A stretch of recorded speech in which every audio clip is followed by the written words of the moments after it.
Good morning, good afternoon, good evening to everybody online with us. Welcome to this webinar session on the current boom in houseplants. Greening your house and garden has been a trend for quite some years now and has been strengthened by the COVID-19 epidemic.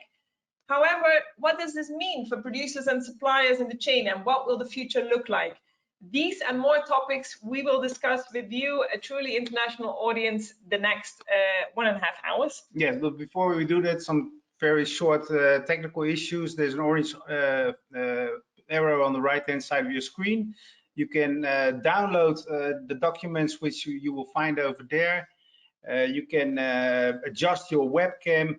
You can adjust your screen. By doing that, it will enable you to play a bit with it. Questions, you can of course ask questions in the question pane. Please feel free to do so at whatever time of the webinar.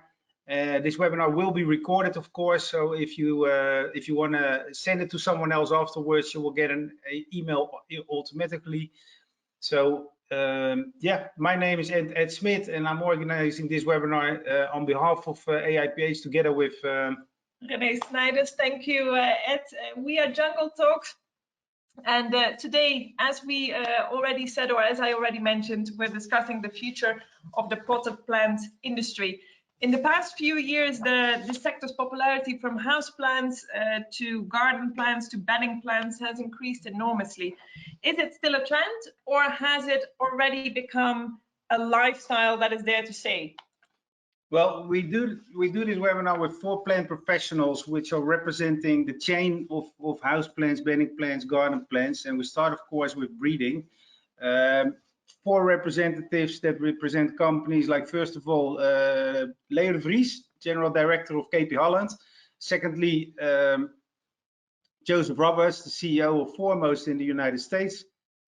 Thirdly, the Director of Royal Lemke, Miss Alice van Veen from the Netherlands. And last but definitely not least, Mr. Plant Geek himself, Michael Perry from the United Kingdom.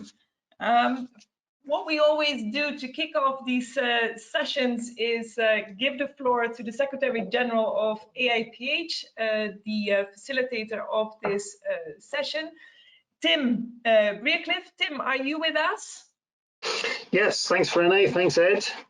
It's good to see so many joining our webinar today, and thanks to you both for organising as usual. And I want just to give you a warm welcome to this and a little bit of an introduction to AIPH. AIPH is the International Association of Horticultural Producers, and our purpose is to be the world's champion for the power of plants. And our activities are involved in stimulating demand for ornamentals, protecting and promoting the industry, providing a place for exchange of information and knowledge, and promoting best practice and strengthening grower associations. Our members are associations that represent the interests of ornamental growers in countries around the world.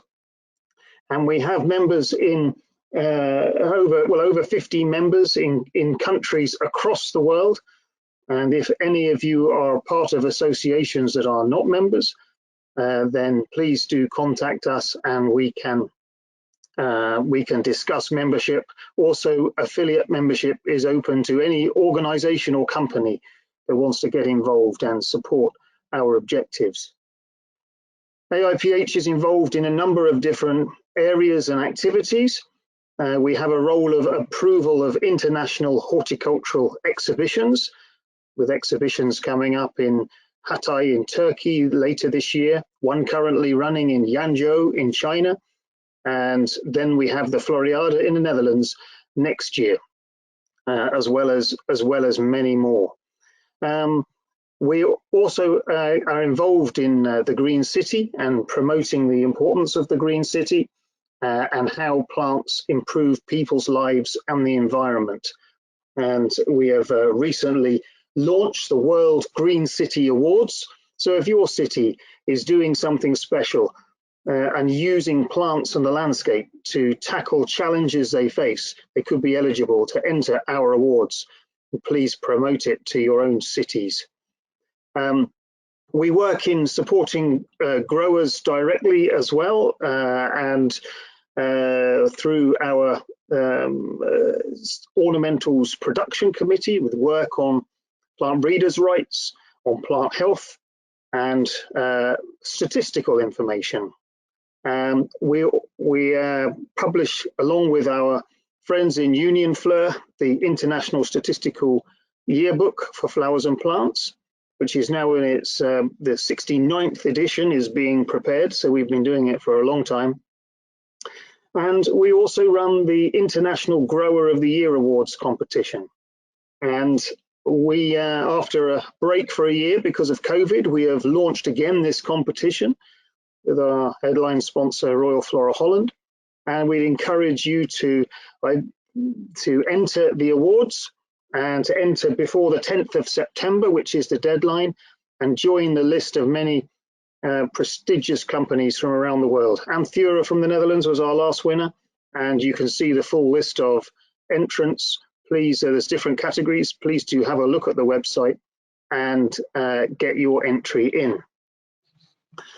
We are the publishers of FloraCulture International magazine, and this is a free subscription, and you had the option to subscribe when you registered for this webinar. Please follow us on social media as well. And we're pleased to be having a series of webinars still coming up for the rest of this year. We have one coming up on the wedding market, looking at flowers for the wedding market, and then on the industry in Mexico. So that's in September and October. But I'm not going to take up any more time, and I pass back now to Renee and Ed. I look forward to the presentations and discussions today, and I really am thankful to all of the speakers and participants who've joined today. Thank you. Tim, we want to thank you very much for now. We'll be back with you at the end of the session. It's time to go to our first guest, it's Mr. Leo de Vries, the director of KP Holland.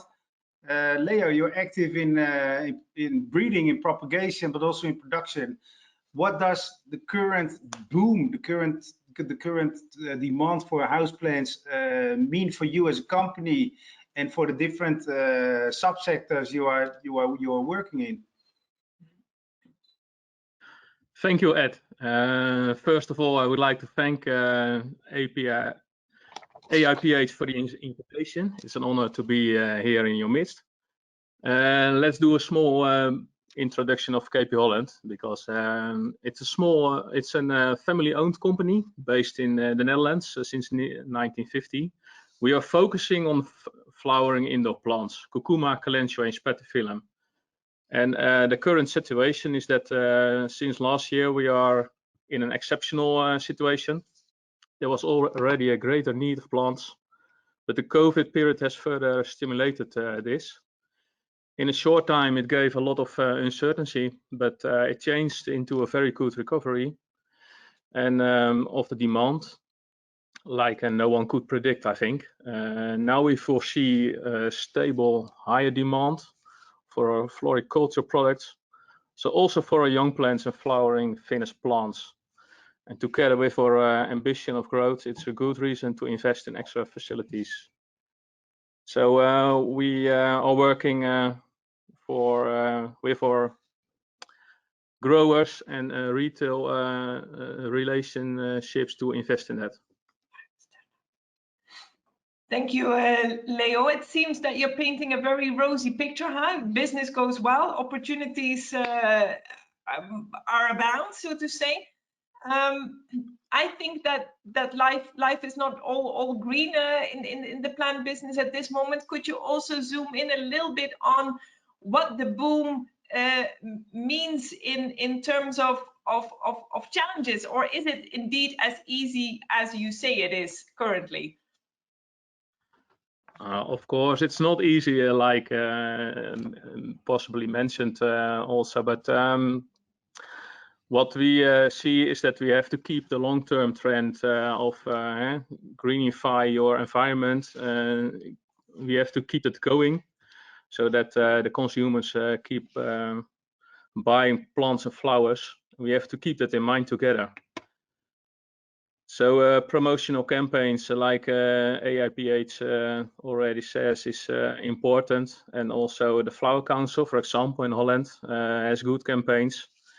Need more plants and flowers, but yeah, there's a good demand of plants, and we have to work on it to deliver enough in the best quality. But Leo, there's been lots of campaigns that has provided a lot of extra demand also in the period before COVID. But due to COVID, I think it's fair to say that the world has become aware of the world we're living in right now, and that we need more focus on a better health, on a better planet, our climate. You see what's happening right now in Canada. Temperatures of almost 50 degrees, there's climate change going on. People become aware of that, and having said that, don't you think what's happening right now in your business, in the plant business, is something that will stay no matter what promotional campaigns we will be doing? I think that consumers are more aware of a good and green situation and living environment. I think that there will be a long-term trend, and we have to work on that to continue that. But yeah, we also have to work together on sustainability of our products, and the energy team of using energy like geothermal heat, but also plastics has got our attention too. Exactly. Just today there was an article from one of the suppliers of plastic pots that there's a big shortage of recycled plastic to meet the demand for recycled pots. And that's just only talking about pots. It goes much further than that. I think it also is about substrates, about peat, about plant material. We'll get into that much deeper later on, but just some first response from you on your feelings about the future of that. I hope that there will be that will normalize that situation. I think that is one of the effects of the COVID period also. But yeah, there must be a change of awareness to use more sustainable packaging, and yeah, take this moment to do it in another way. I think, yeah. Leo, another question. You are a breeder, a propagator, and a producer. That also means that your company is acting, say, at different speeds. It takes long to develop a new variety, but at the same time, you see that the world of plants is also changing more rapidly. Not as fast as fashion yet, but there's definitely you can talk about trends that come up fast, maybe go out fast again. But how do you deal with that as a breeder, but also a propagator and also a producer? That must not be easy, I reckon. Yeah, that's correct. Breeding new varieties of our products takes some more time than the trends are changing on Instagram. That's true. So we have to keep focused on our own products, but also using more and more the consumer information about what the needs are and how can we play a good role in the trends there are at this moment. And you can't change every year in another product, but you can make also with marketing and the concepts, choosing the right colors, for example. You can make the right assortment to deliver to the consumer. So focus on your own products, but keep the consumer needs in mind also. Yeah. Now your company is rather unique. I mean, most companies around the globe either focus on breeding and/or propagation, or they are producers. You do all three of them. Do you think, having said all what you said so far, is that for the near future? Will that be a big advantage for you, or is it better to specialize? We believe in the fact that we We have a good advantage for our customers, both to do breeding, propagation, young plants, and also producing the finished plants.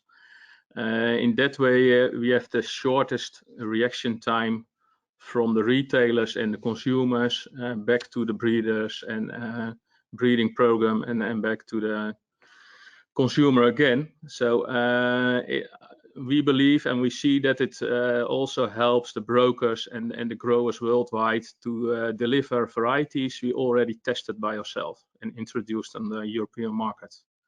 Yeah, but that's true. We are focusing in 3 parts of the supply chain, being active as a breeder.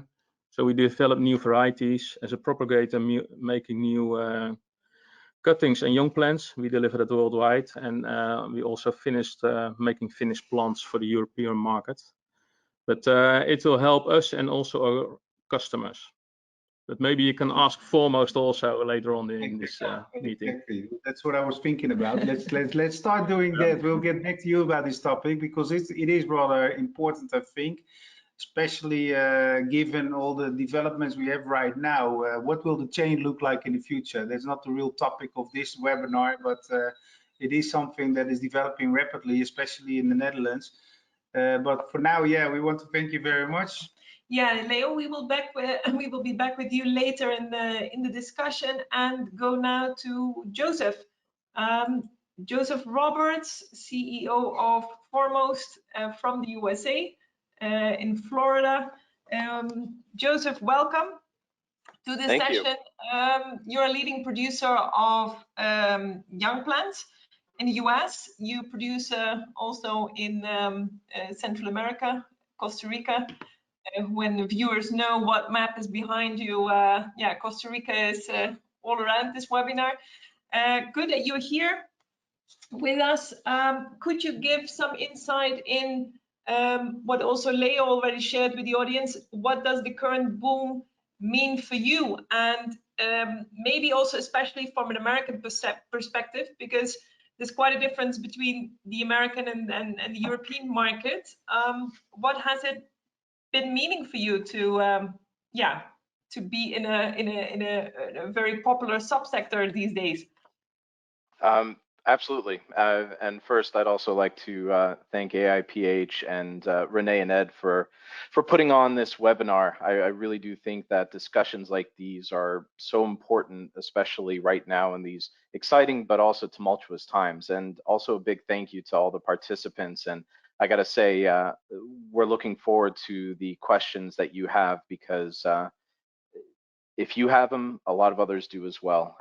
And as I was saying, it's very tumultuous times right now. They're good. This is the better problem to have, which is that demand is outstripping supply by a wide margin, but it does create its own complications. And certainly from our perspective as a young plant producer, you know, we are seeing the demand from our customers and from the retailers, and we're doing everything in our power to try to catch up to the times. And as Leo and you all were insinuating earlier, that takes time. Now, we don't manufacture widgets that we can add an extra 100,000 units tomorrow. We grow plants, we grow live goods. So as far as the trends that we've been seeing recently, COVID has certainly been a catalyst for the explosion of demand that's occurred, but that's a trend that's been growing, I think, in the ornamental industry as a whole, and certainly on the foliage green plant side for a number of years now. We saw increasing in demand back in 2018, 2019, and we started to build a little bit more in anticipation of continued growth. Now, we didn't expect the explosion that we saw in 2020 and continuing on to 2021, but that's a really important thing to keep in mind, I think, for all of us, because it's not just COVID that's causing this. It is a continuing trend. It is something that the millennials and the next generations are appreciating, that is live plants. Now, Joseph, you are based in the US. You got production facilities, a number of them here in Costa Rica, in Guatemala. That's all on this side of the world where we are based as well, Renee and I. However, you do have a clear strategy to involve Europe in your sales market as well. Why is that? Because I got the feeling that there's plenty of room just in the US to sell all your produce. Absolutely. As of right now, if we wanted to, we could sell absolutely everything that we produce into the North American market, into the US and Canada. From our business strategy perspective, what we wanted to do is we wanted to diversify into multiple markets, so that looking at the long term, if there's a change in trends, if the US market starts to soften, we have a presence in the European market and vice versa. The other thing to keep in mind too is that historically, and this is a very broad stroke statement, but historically the American market and the consumer wants seem to trail the Europeans by about 2 to 3 years. And again, everybody's going to have a slightly different perspective on that, but it's usually a couple of years. But that seems to be narrowing. And so the product lines are, the same product lines are really popular in both market segments. So for our company, it was a matter of looking at the long game, not just the short term, how much can we sell today, but rather how can we create a sustainable supply chain and distribution network so that 5, 10, 15 years from now, we're still continuing to do well. And we felt that diversifying into both the North American and the European markets is the way to go. Now you were saying that the US, North America is lagging behind some 2-3 years maybe. On the other hand, your chain is shorter in the US. I mean, you don't have the auction system like we have it in Europe, especially in the Netherlands. On the other hand, you see that Instagram, social media make a connection between consumers and the chain behind, and make it much closer, much more direct. Will that gap be smaller and smaller, you think? I mean, might it be the other way around? In 5 years, North America is leading Europe in terms of trends? To be honest, we are far back enough in the supply chain because we do deal with young plants. I think that's going to be a question more for those who are focused on the consumer side. I think that the gap is narrowing, but Europe has historically been on the cutting edge of design and new plants and breeding. And the auction systems, and there are a lot of folks who are in Europe who know better than I do, but it does allow for a certain consolidation of product to go through the system and then get distributed out to all of Europe. Whereas in North America, you have a lot of regional growers who need to supply absolutely everything to their customers. So that creates its own challenges. It does mean that one grower may have 100, 200, or 1,000 SKUs in North America, but that creates its own separate complication, making sure that they can manage those different plant types. So from your perspective, referring to the topic we are discussing right now, what is your biggest worry or your biggest challenge for the next couple of years? I think our biggest challenge as an industry is going to be how do we manage this demand?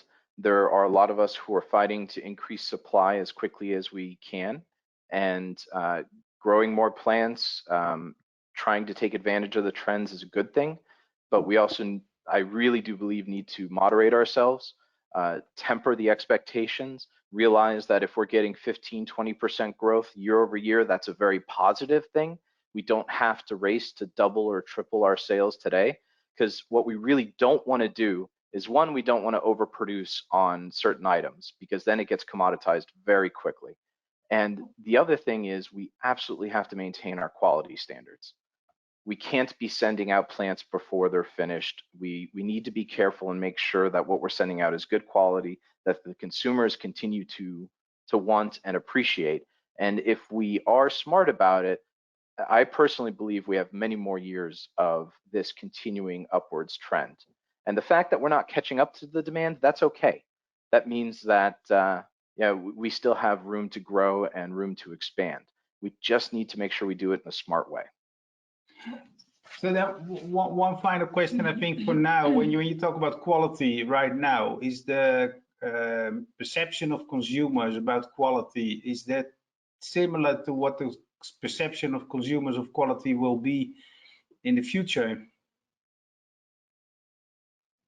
in other terms, will consumers become more aware of what the chain, what the potted plant chain looks like, and what it implies for the environment, sustainability, impact on climate change, all such topics? Where will that be a more integrated part of the term quality?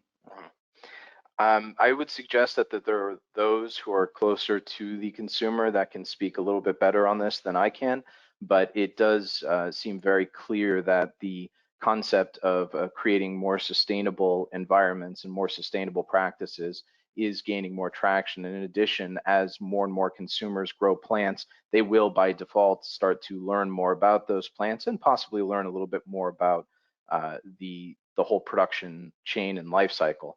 I personally think it's a very cool and very international a cycle chain that a lot of people don't know about. So I'd certainly like to see them understand a little bit more that your aglaonema may start off in Thailand and then go down to a lab or go to a lab in China that then may go to a production facility in Costa Rica to end up at a grower in Central Florida who then sends it to a garden center in the Northeast. I mean, that's actually pretty cool, I think. And I'd love to see more of that happen.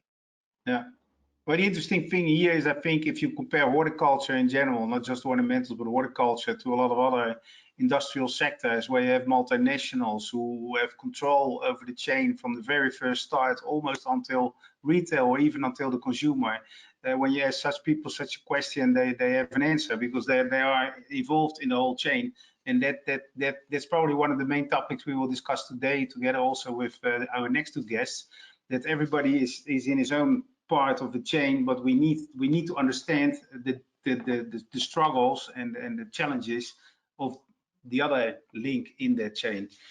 So I have two questions. Yeah, I have two questions, two short questions about the chain, Joseph, before we go to Alice in the Netherlands. One came in from the audience. Joseph, does the growth in volume mean for you that you can work more efficiently so that you have a lower cost price? And I was wondering myself that what you just said, that it's pretty cool that the plant business has a long chain. So from one side of the world, your young plants or tissue culture is being transported in different forms to the end consumer and the pot plant in, say, Seattle. Is that something that is also sustainable in the future?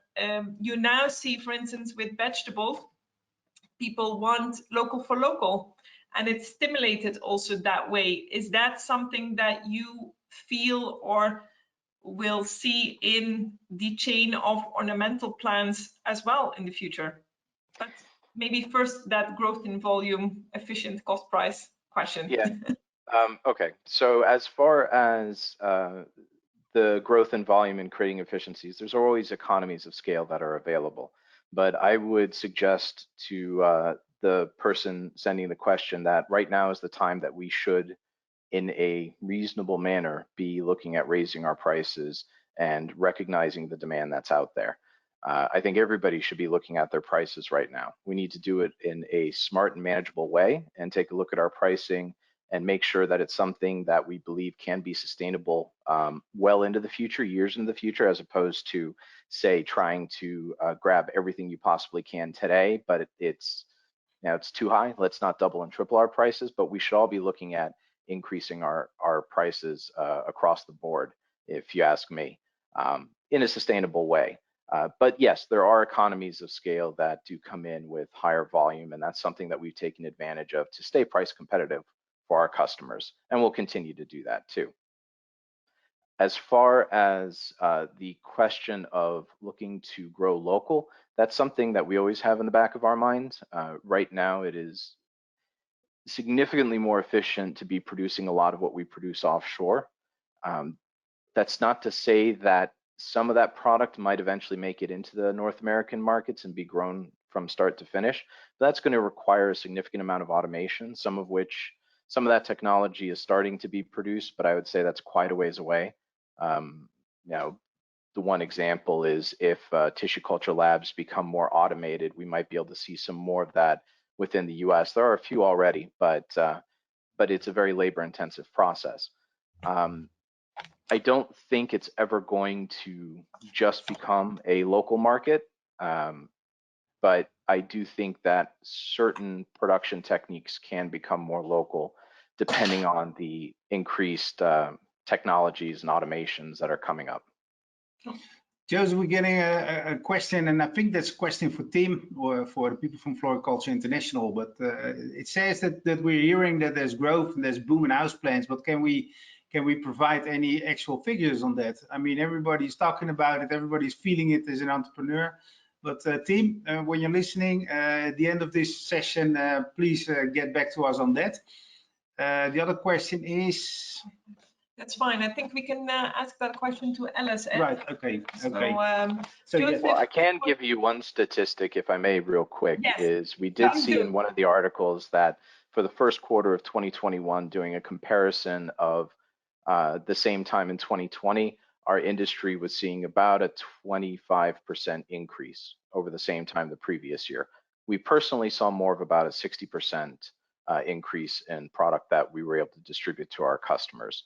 So the increases are not insignificant. They're still far from meeting the demands, but the increases have been pretty significant. Okay. Good. Joseph, for now, thank you very much. We go to our third guest. It's Miss Alice van Veen, the director of ROYALLERES, a plant service partner for large retailers in the Netherlands. I dare to say the plant service partner for large retailers in the Netherlands. Exciting times, Alice, for you and your company. It's certainly not always easy. What are the main challenges, but also opportunities you're dealing with these days? Yeah, let's start with a little bit more introduction of ROYALLERES. We are service partner for European large-scale retail. So we serve supermarket chain, DIY chain, garden center chain, and home furniture dealers. So I think there is a difference between large-scale retail and the more traditional, the more exclusive trade in the total industry. So let's look at the total package. First of all, the positive part, and the positive part is it's not a trend. And I'm a little bit repeating Joseph and Leo. It's even becoming more a lifestyle. So the positive movement was ongoing already pre-corona. And Corona has accelerated this. This is also what Joseph and Leo mentioned earlier. So what you see that the consumer is increasingly aware of the environmental impact of their own behavior. So European consumers, they are longing for a healthy lifestyle. So in the past, the role of plants was only decoration. It was a decoration in your window or decoration for maybe only the older people, the older generations. And today, the plants contribute to a healthy living environment or a healthy work environment or mental well-being. This is the current situation. So we also expect, even as Joseph and Leo, this will continue in the coming years. So it's not only a trend, it will be a lifestyle. And of course, we, as retail service partner, we drive this through trade marketing. So trade marketing, shopper activations, consumer branding, storytelling. And I think the next speaker will tell even more about this.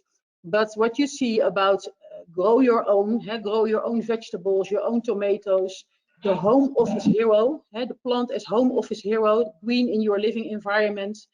Leo mentioned already the Flower Council of Holland. So yeah, also their promotions about thanks plant, the ode to the plants, but also, yeah, how can we reach the new generations, the new plant buying generations like the millennials, for instance. No. So yeah, this is the positive part, but also we have challenges, of course. So tell us something about those. What are the challenges? Yeah, hopefully you can see me already, or don't you see me? No, we can't see you yet. No. I think you should call your technical guy in, and for the next discussion, we will be able to see you. No worries. Yeah, but we will survive. You see my photo, so this is also yes. Exactly. No problem. Yeah, about the challenges. It is of course fantastic in the wave that as an industry we are in at the moment, all together, for retail, for service partners, for growers, but also for all the sub suppliers, for substrate, for young plants, etc. But it's not only great, because at the moment, as large-scale retail service partner, we are unable to meet the consumer demand.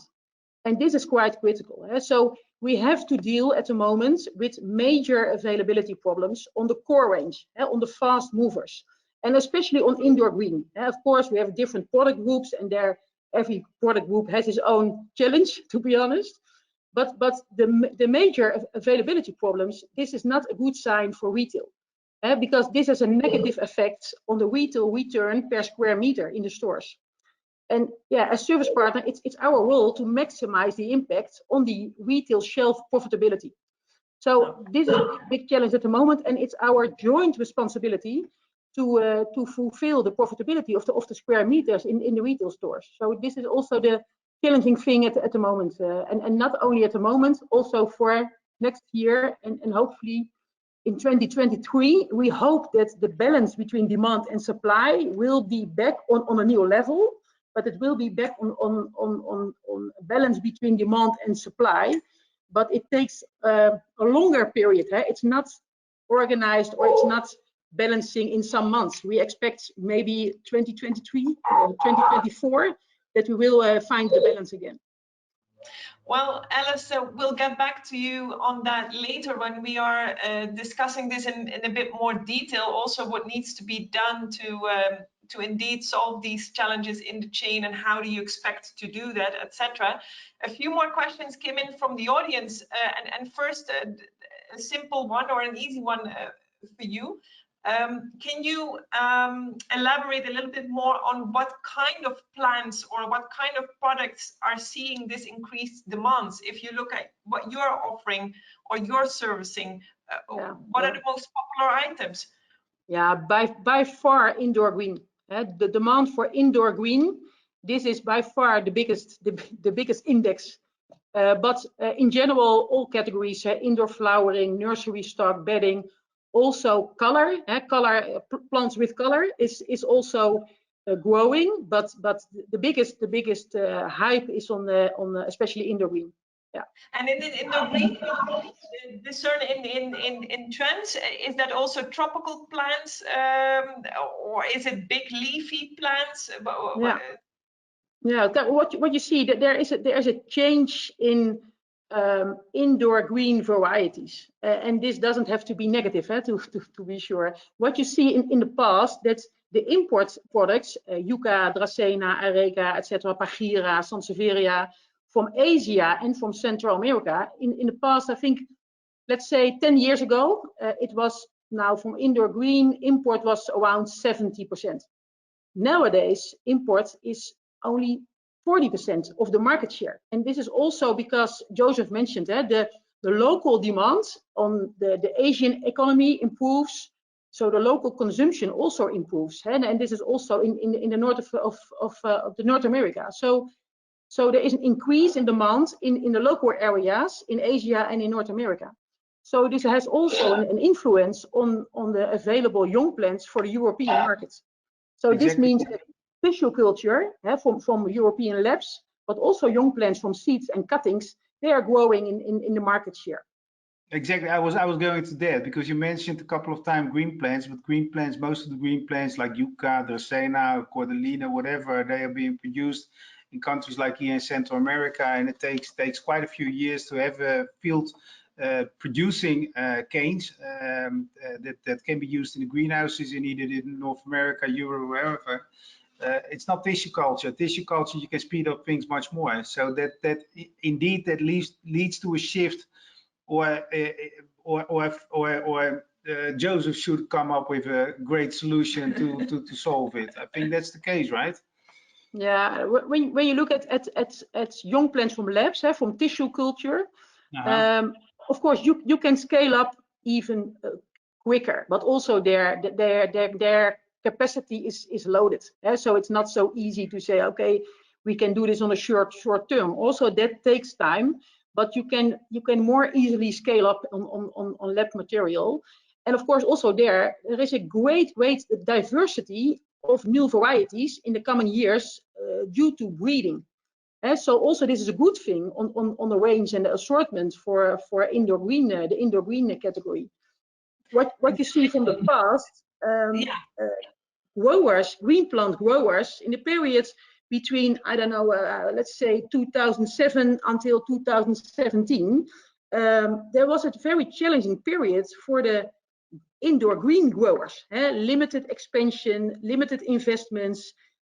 So the market was not so demanding as it was now. So the growers has in that time 10 years of quite difficult situation in sales. It was not trendy, so there is not expanded a lot, and there was no expansion, and the investments were low, and yeah, we have to scale up in a short time at the moment, and this is the biggest challenge, I think, in total. So when you talk about a demanding market, are you mainly referring to a market that's demanding quantities, or is also quality a topic that's changing? Of course. Quality is always the biggest thing that we are aware of.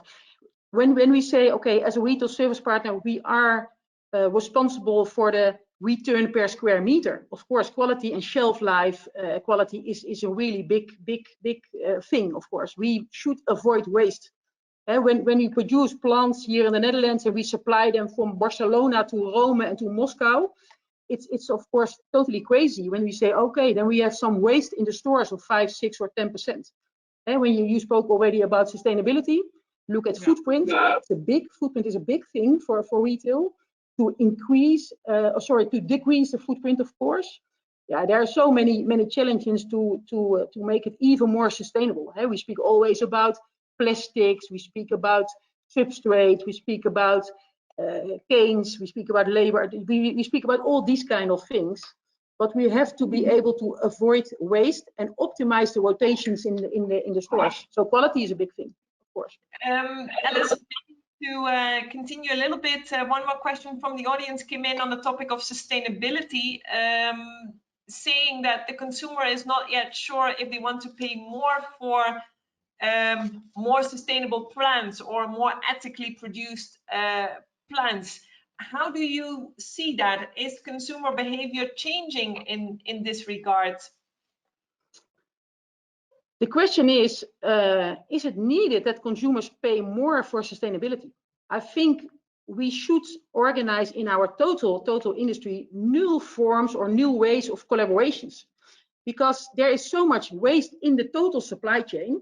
So when we are open and even more transparent, and when we cooperate even closer together in partnerships, we can make the supply chain even more efficient. And then, of course, there are so many challenges about, of course, additional cost of sustainability, but also increasing cost of raw materials, the increasing cost of cuttings, of canes, of substrate, of packaging, of transport. Sea container transport, of course, is a big thing at the moment, increasing cost of labor. We have to find solutions to have an even more strengthen our forces in partnership, in transparency, in data-driven, because there is enough to make it even better in our supply chain, and then we can also look at possibilities to fix also this kind of challenges in cost increases. But I'm also agree with Joseph. In the past, the price of the green plants, it was in the past such critical for growers. So we have to come back in balance that also growers earn money again, and they do this already for the last few years. But then you can work on expansion, and then you can invest, and then you can work on efficiencies, etc. But it's all about new ways of cooperation, and even more in transparency and in partnership. Thank you very much, Alice. We let you go for a bit. In the meantime, we will go and introduce our last guest. We have Michael Perry with us, maybe better known these days as Mr. Plant Geek. Hi. Hey, how you doing? You caused the problem, Michael. You caused the problem. What's that? The trend has become so big that people are worried about how to supply all those plants that you've been promoting. But you know, I think it's going to be changeable. I don't think the world has suddenly changed and everybody's going to now grow plants forever. I think, unfortunately, we don't want that, but a lot of people will fall away from that when they go back into the offices. Obviously, you know, they had this new obsession, and you know, you think about this time last year, you know, from March through to May, even beyond, people had a lot of time. But you look at it now, people are kind of half back to work. There's a lot of things to do. It's like people are getting less of that time. But of course, it was great for me because I was like, oh yes, we have so many new consumers in horticulture, and it was everything I ever dreamt of.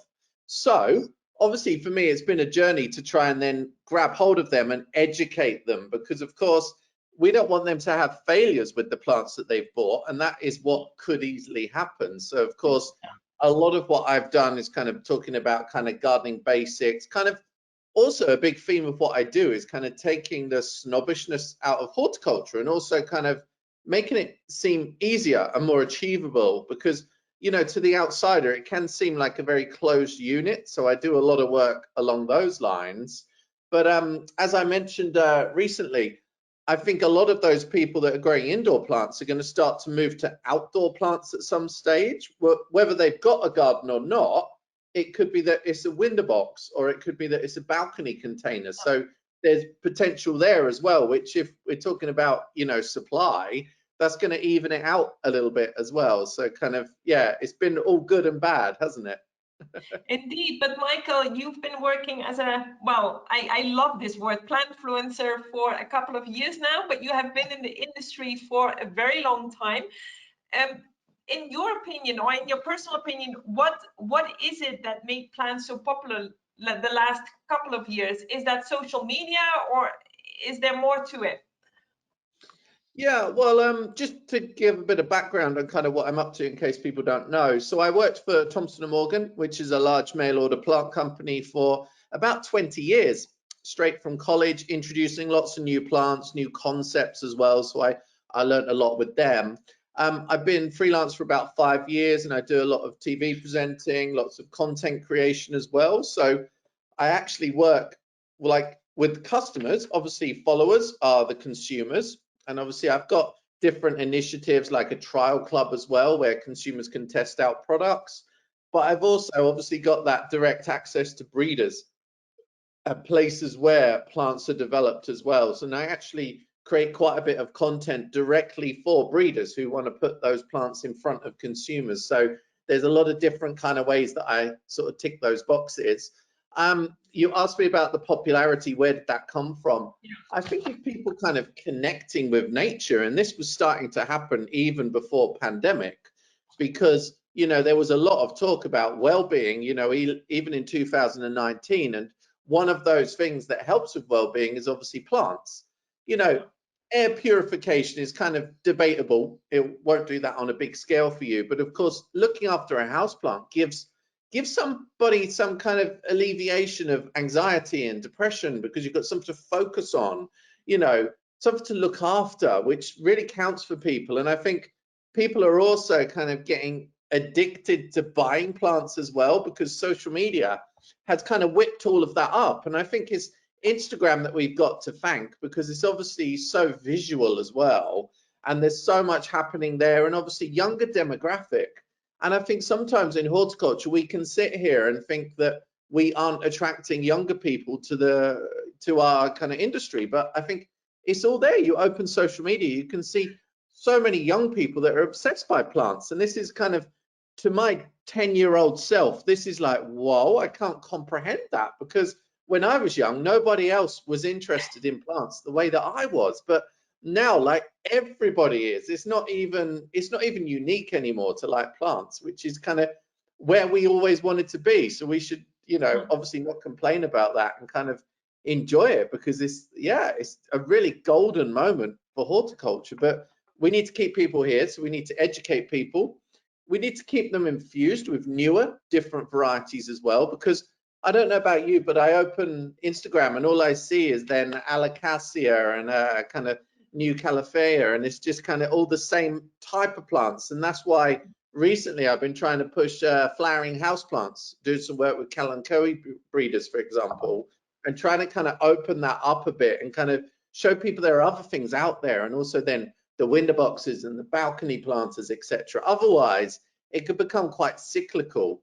But just to add to that, obviously the world of Instagram is, you know, it's quite small compared to the real world. We have to remember that. So the fact that that has spilled over into the real world means that they're now selling plants in clothes stores. You know, also supermarkets have extended their ranges. So, you know, that has been a knock-on effect to, you know, day-to-day buying of plants. And there, I think generally the type of plants are still the same dependable plants. So they're not necessarily the rare and the specialist. So you would still be, you know, going there and buying spider plants or yuccas, for example. So it's kind of, there's almost different types of plant for each demographic. One of the many things I personally like about the UK is your brilliant sense of humor. They got something similar in Australia. In Australia, they stopped talking about the pandemic. They now they started talking about the plandemic. Plandemic kind of, it's a funny way of saying it, but it also reflects what has happened. I think people became aware of the fact that what this world is all about is about feeding ourselves, about protecting ourselves, about reproducing ourselves, and nature makes big part of that. How do you feel about that? I mean, I mean, there was this trend already, like Alice mentioned before. Alice, by the way, is our only female keynote we have, and she's going to be visible after this chat with you. Yeah, Alice, your camera was working fine now. Yeah, exactly. But how do you feel about this? Sorry, say again? How do you feel about the fact that COVID just nailed it? I mean, COVID made us aware of about the fact that we need to be resilient as a human being, as a planet, as whatever, and our sector is right in the middle of that. We supply that resilience in our houses, in our offices, in our gardens, and reflect things. I mean, it feels great on so many levels because horticulture is finally getting that recognition. So that could be, you know, not in terms of just buying plants, but people considering careers in horticulture, which is something that would have been seen as a poor man's career, you know, when I was a kid and the careers advisor was telling me what I could or couldn't do. So, yeah, I think to talk to Dutch people about that is perhaps quite different because horticulture has always been a big part of what you guys are doing. But kind of in the UK, it's always been kind of less seen, kind of seen as less important as well. And I think sometimes that is what has made us a little bit more insular. And, you know, that kind of like snobbishness that I talk about with a lot of kind of what we're getting in the garden media sometimes and where they're not embracing new ideas or different ways to do stuff. So I felt like pandemic has been amazing and I love the phrase plantdemic. I hadn't heard that one before. And it's great because people are either growing their own, you know, they've got a bit more time. And I think part of that will always be there because, you know, hopefully we're seeing a return to the office, but not all the time. So maybe 3 days out of 5, which I think is a lot healthier for a work-life balance, to be honest. So, yeah, I mean, I feel great that this has happened, really, obviously under the most unfortunate of circumstances, but it's been brilliant, obviously, for my career as well, but it's made it so busy because now I'm doing online stuff as well as real stuff as well. But I know, it's crazy. But also it's opened up the possibility to work on seminars like this, for example, because previously we may have had to fly there and perhaps there wasn't then the budget for that to happen or you couldn't fit it into a schedule. But now it can be made to happen. And even if I was booked for another job today, I could still do this because this is online. I could do it in my car with a nice backdrop, which is, yeah, so it's crazy because so much more is possible now. And, you know, I love the fact that, you know, the pandemic opened up a lot of Zoom presentations of, you know, other people like around the world. So, you know, I've listened to garden designers from the US or kind of overseas, which you wouldn't come across that before because they would not have been broadcast online. So kind of this kind of respect for what happens online and how it can be just as important as real life is really great. And that is kind of helping everyone to learn more about horticulture and kind of making it more accessible as well. I just think Michael, about that respect, I like what you say about the growing respect for the sector. How can producers and suppliers, you know, Alice, Leo, Joseph, that we've seen, how can they take more advantage of that? What can they do? What can they do more to make houseplants even more successful? What should they do from now on? I think it's about education. I mean, we push sales per se, but I think it's about education and showing good how-to videos, making sure that people have the best chance to not have failure with their plants. Because I think, you know, somebody has a plant and it dies, they're probably going to buy another one. But when they get to the 5th plant that dies, they're maybe not going to buy a 6th plant. So it's kind of going to work a little bit like that. So I guess people like me that are plantfluencers, we've got a responsibility to kind of, you know, help people hold their hand along the way and kind of, you know, make them understand that plants are a living thing, so they're not always going to perform the way that you want to, but at the same time, giving them the best chance of, you know, results. And kind of, I think that's really going to work. And obviously, we still need to feed through new varieties, different trends, different ways to grow stuff. And of course, I always believe the trends kind of, we can generate whatever trend we want to, you know, depending on what we want to sell at the time. So I don't think they ever come from, you know, kind of from the woodwork like magic. It's kind of trends are driven the way that we want to. And obviously that's not just suppliers and breeders, but obviously then people in the position, myself, because I've obviously got contact with the consumer, which a lot of the other people in the chain haven't necessarily got.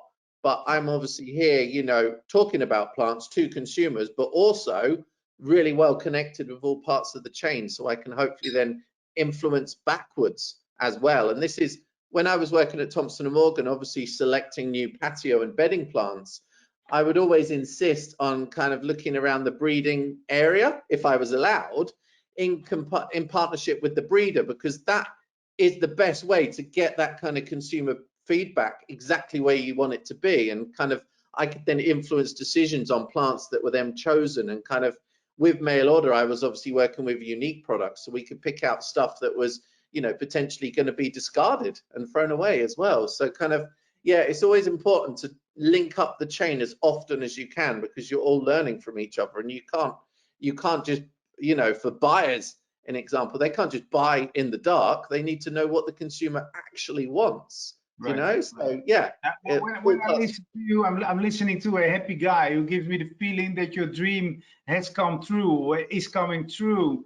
When a dream has come true, it's time for a new dream. What is that new dream? Is that going from promotion to education, or what's going to happen in your mindset in the next couple of years? Well, do you know what? You asked me a question last week, and I'm not sure if you're going to ask that today, but I'm going to spoil it with the answer anyway. Right. But you asked me, what would I do with £1 million to invest in the kind of plant business and stuff? And I actually said, and I think it was a bit left field at the time, but it just popped into my head. And I was like, well, I would not pay a whole £1 million, but I would invest a lot of that in marketing and kind of making plants go even more mainstream. And I almost was, I've been thinking about this a lot for the last week, like considering that we bring in like a mainstream celebrity, perhaps, that would then help to market plants, because that has never been done before. And of course, you know, I will market plants, but I'm not a celebrity by any means. I'm just, you know, a plant developer that is now, you know, obviously working with social media. But that would be almost like the final frontier for the plant industry, and kind of give it the respect to make it more mainstream. And I would love to see, you know, plants featuring more in day-to-day TV shows, and kind of, you know, I think this is, you know, I'm not assuming that it won't happen, but this is obviously one of the final frontiers that I want to work towards. Perhaps it could be, you know, can you imagine a new variety of Phalaenopsis, for example, being advertised on a billboard in the same way that you would see an iPhone? Well, that would be kind of cool. I don't know. This is just a small personal thing. We got a foundation which is focusing on vegetables, on greenhouse vegetables.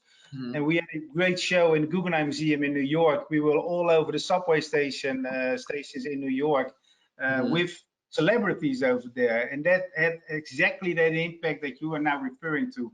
Now, vegetables, of course, is a bigger, in a differently way organized sector than the ornamentals. But I think you're hitting the nail here. That's what we should discuss later on in this. Yeah, but later on it's because I'm Exactly. looking at the time. I think Yeah. it's time to ask Joseph and Leo and Alice to join us. A question from the audience to you, Michael, when you talk about this famous person that should make plants more mainstream, because that's also towards the people down the chain, right? Should that be a Kardashian plant, or should Beyonce go promote plants? Who are you thinking about? It depends what your budget is, I guess. But I don't know. It's about that, but also maybe like almost product placement as well. Because what's the story with the poinsettias back in the 50s or so? Wasn't it featured on TV shows, and that is how it then became mainstream? So I think there's potential for featuring in shows, but also for celebs. And I'm kind of thinking it would be nice if the celeb is kind of linked to the type of plant as well. So I gave the example of Phalaenopsis, and I think there's, you know, I'm not an orchid expert, but I see that there's real potential for flowering houseplants. And that's why I've been talking a lot about Kalanchoe recently, obviously doing work with Phalaenopsis too. And the fragrant varieties and the named varieties of really special colors, they obviously command a premium price. And I think that would be a good place to kind of sell with celebrities. And it could be that you're seeing then a magazine spread, you know, an advert that is similar to a perfume brand, you know, but then selling this new orchid temptation or something, and kind of having some we lovely get a comment here from Alan Wells saying that Paul Ecke was doing that. I don't know if it was back in the 50s or 60s or 70s, but he was really connecting. And I'm always confused if it was Paul Ecke the first, the second, the third, or the fourth. But in any way, it was the Paul Ecke family that really made that link like 30, 40, 50 years ago with television. That was amazing, and that's exactly, I think, what should be done. But Joseph, you are in the beginning of the chain, so if you hear talking Michael at the end of the chain about celebrities and stuff, you think that you will by any means go and make a Kardashian variety anytime soon, or how does that work? I don't know, maybe it's you know, no publicity is bad publicity, but certainly with the Kardashians in particular, I don't even follow the news, and I know that they seem to be kind of a love or hate type of personalities. I do think that continuing to market on the consumer end and coming up with ways to promote, and maybe even getting celebrities to show their appreciation of plants, can be a very positive thing. The question that immediately comes to my mind is, well, do we talk about a specific new Phalaenopsis, or should it be that the Phalaenopsis growers and breeders together come in and promote Phalaenopsis, using that example? Because we're constantly coming up with new genetics, better genetics. It's slight tweaks or it's something completely different. The way that we look at our business, we will look more at product lines as a series, and we want to bring more proprietary product into that series. But for example, we'll look at our Spathiphyllum series as a whole, you know, and we work with actually KP on that breeding. And it's not about one variety, because different varieties have different uses. They might be for smaller pots, larger pots, etc. So without going too far into those details, I do think that trying to create series recognition or a plant group recognition can have a lot of effect. Exactly how? Well, maybe Michael's a little bit more the expert on that one, but I think it can have a positive effect. Yeah, that's my thought on that. Thank you, Joseph. Alice, what do you think? IKEA hiring a celebrity to promote more plants, or do you see it differently? And of course, we'll get to talk about other solutions as well, but very briefly, what do you think?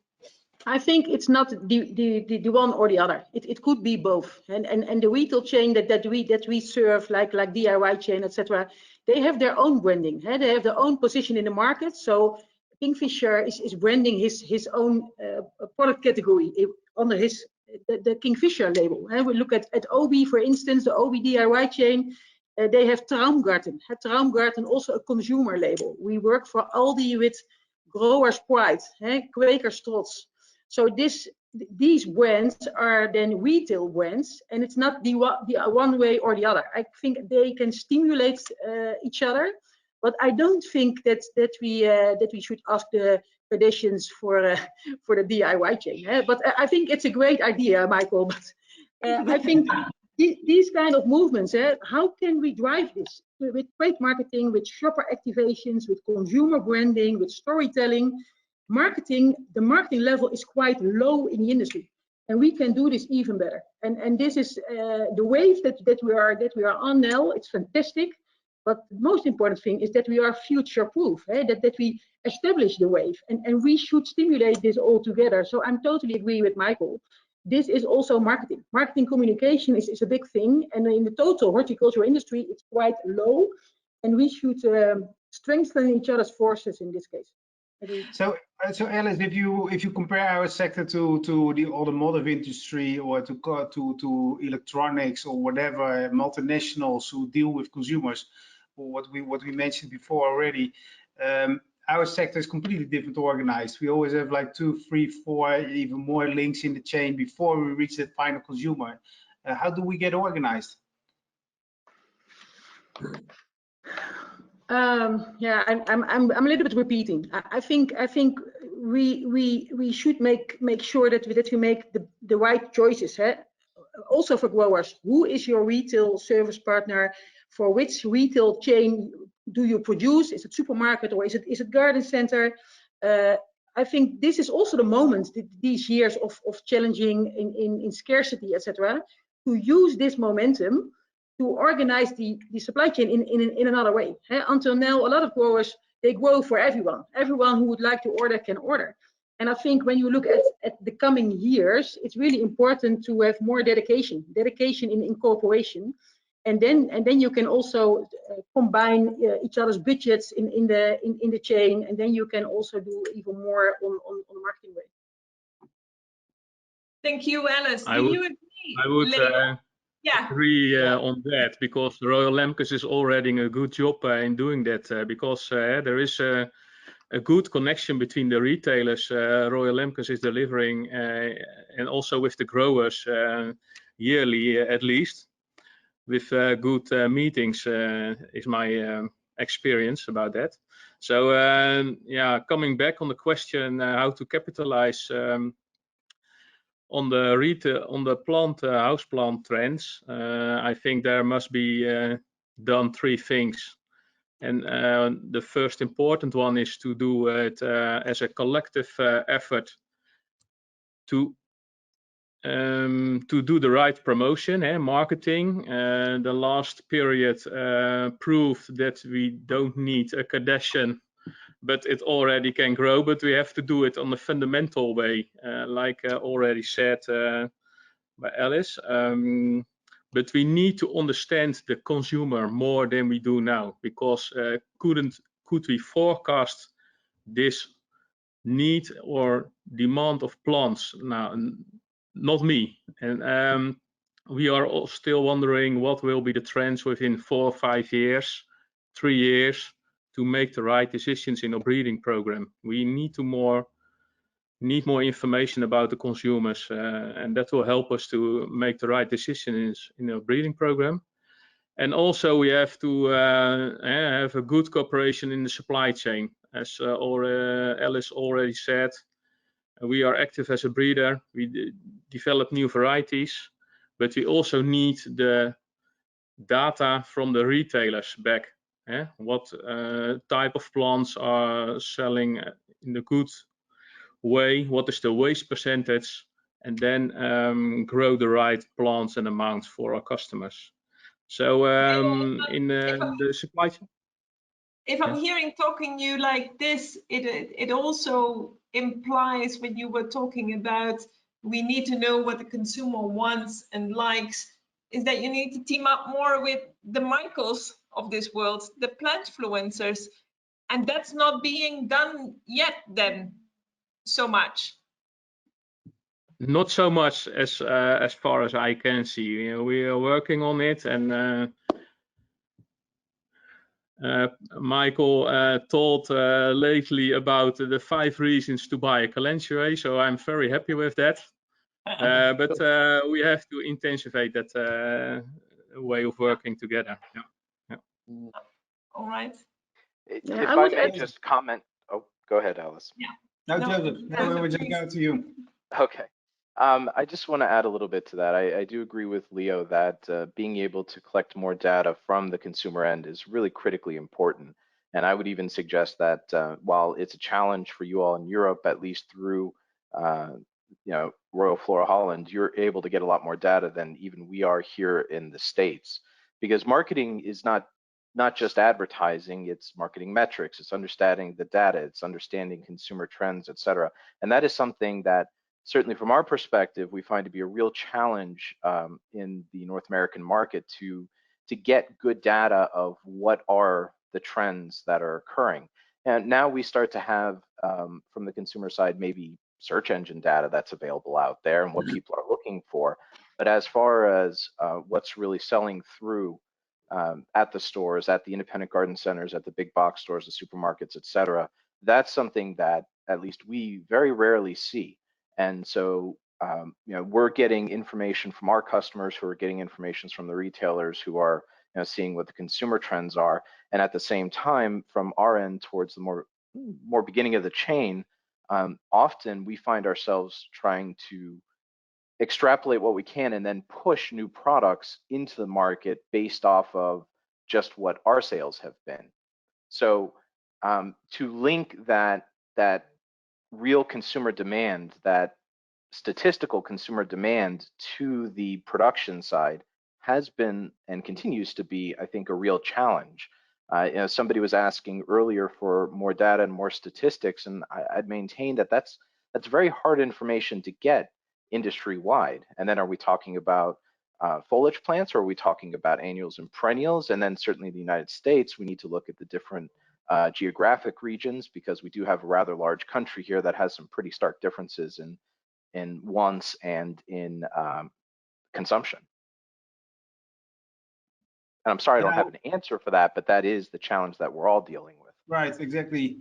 Now, you might hear some background noise here on this side. North America is in a heat wave. We are in a tropical storm right now, so I'm sorry about that if there's any background noise.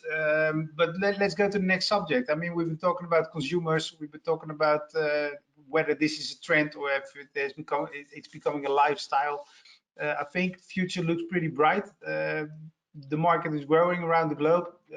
Big challenges ahead, but these challenges are also reflected on a supply level. It was already mentioned, but plant material, substrates, pots, sustainability in general. How are we going to tackle such topics as a sector? And let me just start at the end of the chain. Let me start with you, Michael. Mm-hmm.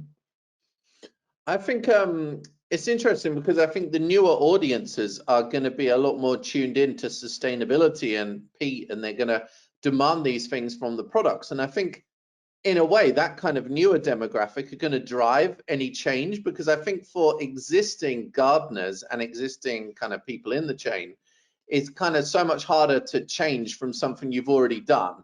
But if it is something you're coming in new to and you're like, well, why can't it be this way? Then I think they're more likely to want to embrace that. And as long as, in terms of peat-free, as long as it's a good solution that can be grown in, obviously you need to trial that, make sure it does work. But yeah, so I think it's probably going to end up being driven by the new batch of consumers. And they're obviously the most powerful of the consumers as well, because they are actually, we're influencing them, but they're actually influencers themselves, because other followers will see what they're up to. And so I think that is going to start to drive it, and perhaps more than we realize yet.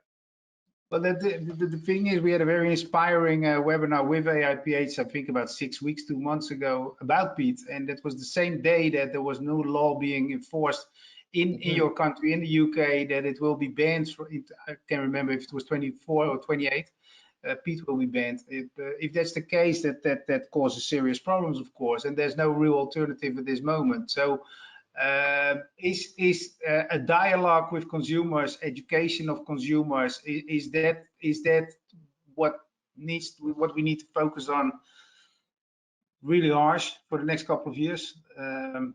Let me not go to Michael, but what do you think, Alice? Yeah, Sorry, what was your question at the latest? Sorry. The question is that dialogue. I mean, that sustainability issue, that increasing demand also leads to more awareness from consumers that what they are buying. They want to know if that plant makes part of a circular production chain. Yeah. Okay, I'm a little bit repeating, but the consumer is increasingly aware of the environmental impact of their own behavior, and even more the younger consumers. And this is, I think, in the public opinion or in the consumer perspective, plants are green and healthy. Yeah. But we have an inconvenient truth, guys. There is an inconvenient truth on substrate, on plastics, on biodiversity, etc.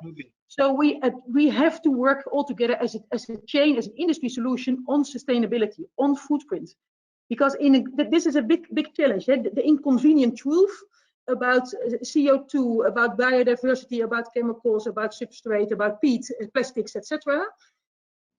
It's our responsibility to work on this with the total chain. It's our common responsibility because the consumers are even more aware about their impact of their own behavior. So we should be able to decrease the footprint to a minimum. We should offer positive plants. We call this VRIES positive plants. This is our ambition to 2030. We say 2030, we only supply our retailers with positive plants, climate positive plants. Right. And of course, you can say you are totally crazy, but you should have a dream. You should have an ambition altogether to strive. And parallel to this, I would like to give all the growers, all the retail growers, a big compliment, because there is so much going on already on making progress on this. So it's not that we should start tomorrow. For years already, and I have mainly a view on the Dutch growers, but investments that growers are making to make it even better in their responsibility in sustainability. This is really a great topic, but we should strive all together for the industry solution, also for the future proof of our community. Alice, you sound optimistic and confident, but this morning, as Ed already mentioned at the beginning of the session, we read about the shortage of recycled plastic. There's a lot of talk of shortage of peat or alternatives that are not yet ready to be used in that great volumes. So you sound optimistic and confident, but also realistic. But how do you think it will play out in the shorter term? No, but I'm really not so optimistic. Of course, I'm optimistic what's going on, but I'm also critical about, okay, we should make progress all together. And also, to be honest, at the moment, we have big discussions with the plastic industry, because as ROYALLERES, we have said, okay, guys, in 2023, we have an ambition on plastics.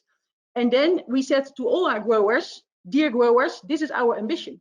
And then the total plastic industry came over us to discuss if we are totally crazy because there is a shortage in material, etc.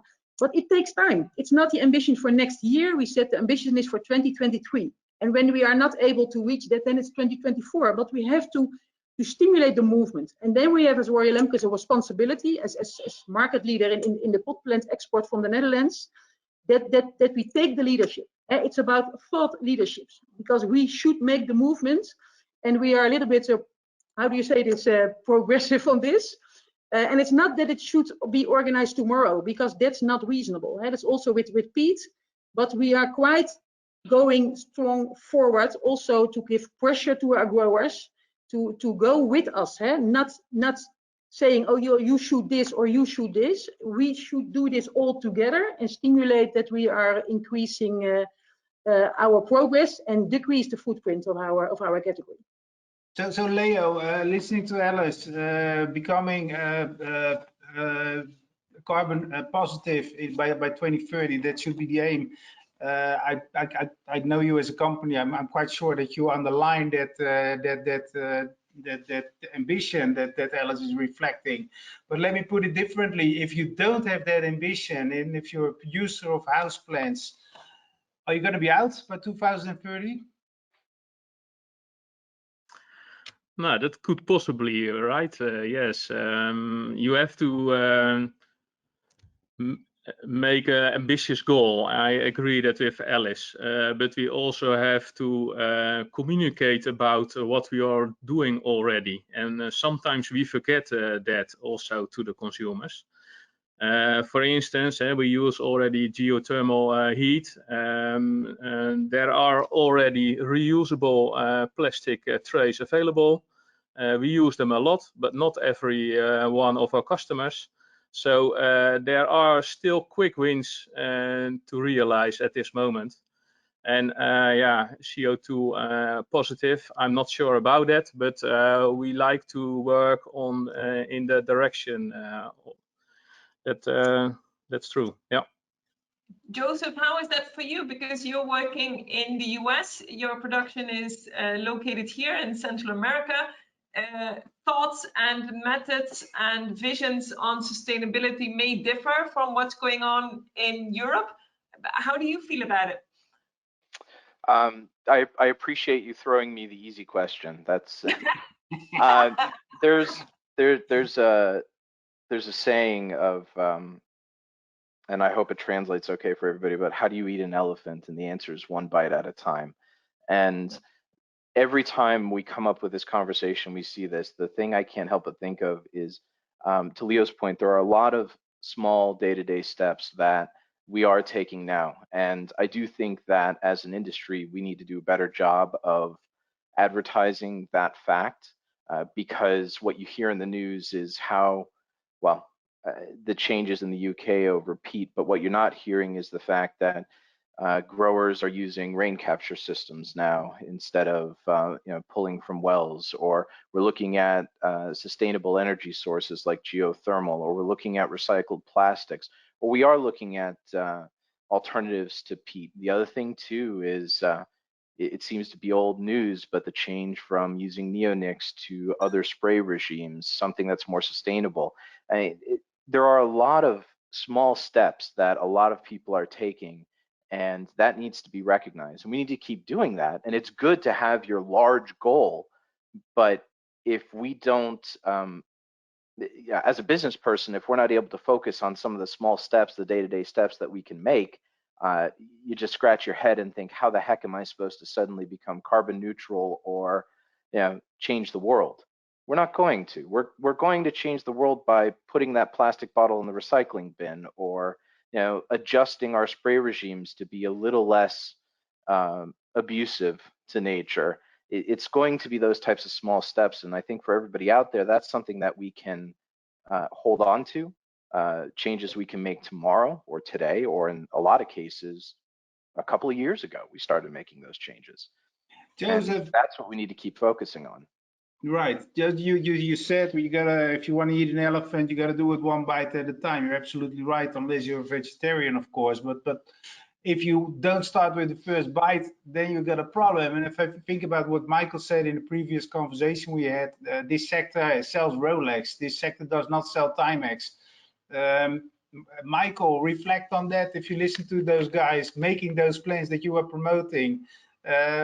Final words from you. What critical things need to be done to make sure that we keep selling Rolexes? I just think we need to respond to what the consumer wants, and that is really every level of the chain. Us being aware what is being looked for. So for me, having that access, but talking then to the breeders, the growers, making sure they know. But sometimes, I do wonder about whether we should actually talk to the consumers and actually get the consumers on a nursery, or actually have a special consumer day at a breeding house. And we never do that, because actually everything's potentially Chinese whispers all the way through, because we're never talking directly to the consumer. Because even though I'm talking to the consumer, I'm still going to shape that in the way that I want to when I then report that back to someone higher up in the chain. So what about getting them actually in front of it and seeing what they react to? That could be a good thing, perhaps. That was slightly not necessarily on brand question, but there's a different answer. Good, Michael. I think we're wrapping up slowly and asking Tim Brearcliffe to join us, and thanking AIPH and FCI, FloraCulture International magazine, for making this session possible. Tim, what was your impression?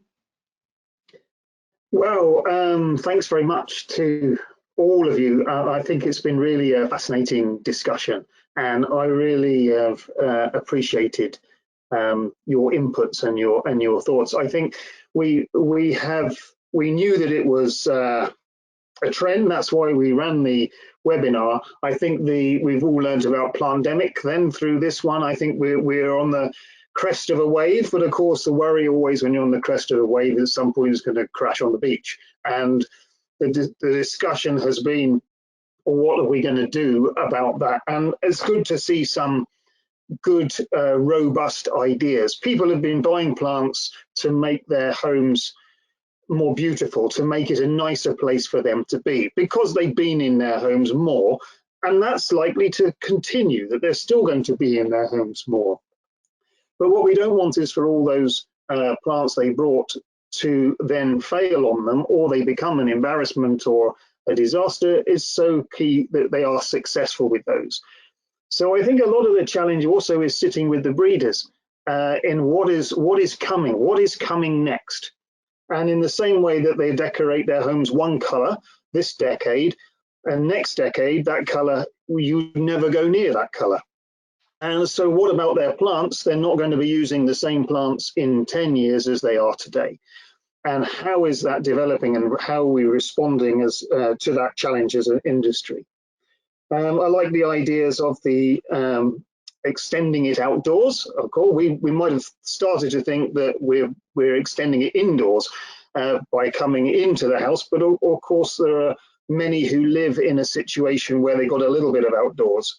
And how we make them successful on a balcony and a window box kind of situation. So successful consumers is really important. I think we talked a lot about the marketing and the branding of it all. Association maybe with celebrity. The use of social media really drives a lot of changes, especially amongst the demographic that now is getting more interested in using plants in their homes. We used to expect that the younger demographic wasn't really interested in our product, and now they really are. So you have to identify the new ways of reaching them, which is not the same as the ways we reached the consumer before. And so people like Michael and the way he's reaching those consumers is really important, and more people like that and how we can spread out that message is going to be important. I think how we collaborate globally on marketing is always a question that comes up. We're not a huge brand, that we're not Coca-Cola who can spread their brand so strongly, and yet as an industry we've got a really powerful message.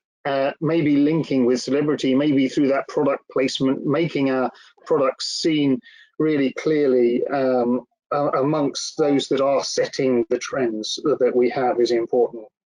We learned about the need to understand the consumer better so that we can be more forewarned and therefore forearmed for the next wave or trend that is coming. And we certainly in AIPH are keen to find ways to get more data and information on understanding the consumer. And then having that product which is going to meet the consumer's desires for the future is key, which took us onto the sustainability subjects and the need to be able to be real of what we are. It's no good saying that this plant soaks up oxygen and therefore everything's okay. We're not going to get away with that. I think it has to be a full package. We talked about the carbon footprint, looking at everything, and climate positive plants is a great way to do it. The consumer already thinks they are, and in many ways they are, but in other ways we know we've got to have a supply chain that also speaks that. And Joseph's point about the fact that we've already been doing so much is exactly right. Not just the last couple of years, but for the last couple of decades, so many growers have been putting in solutions and systems that biological control and things like that, which many consumers would be amazed at if they knew. But we need to be able to show how we can measure that and be able to demonstrate it, to be able to then show the consumer we've got something that genuinely ticks the box. So anyway, I've really found it interesting to listen to you. There's many challenges out there to keep it going, but we've been able to thrash around some of those issues, and I really am thankful to Leo, to Joseph, to Alice and Michael, and both to you, Ed and Renee. Thanks to Foremost as well for the support, sponsorship support for this webinar, and we really wish you all the best in continuing to develop this market. Many thanks. Thank you very much, and wish you a good evening, afternoon, morning still here in Costa Rica. Thank you, everybody. Goodbye. See you at the next session. Bye-bye. Thank you. Thank you. Bye bye.